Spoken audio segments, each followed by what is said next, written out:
শ্রীরামকৃষ্ণ দেহত্যাগের অল্প পরে ভক্ত সুরেন্দ্রনাথের উৎসাহে ও অর্থব্যয় বরানগরী মঠ স্থাপনান্তে নরেন্দ্রের অন্যতম প্রধান কার্য হইল যুবক গুরুভ্রাতাদের গৃহে গৃহে যাইয়া তাহাদিগকে সন্ন্যাসে অনুপ্রাণিত করা।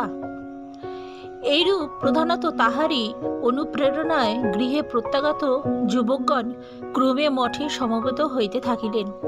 একটি বিশেষ ঘটনাবলম্বনে এই সংঘ রচনা সুগম হইয়াছিল।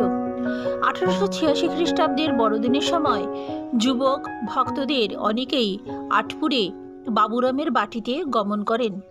সেখানে বৃক্ষমূলে ধুনি জ্বালাইয়া সদালোচনা চলিত।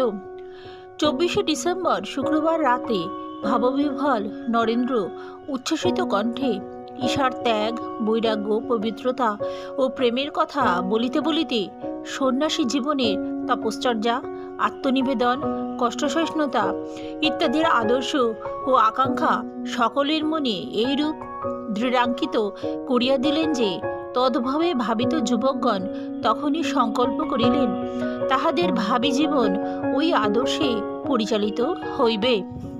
এই দিব্যভাবের আবেশ কাটিয়া গেলে তাহারা সবিষয়ে জানিতে পারিলেন যে উহা ঈশার আবির্ভাবের প্রাক সন্ধ্যা।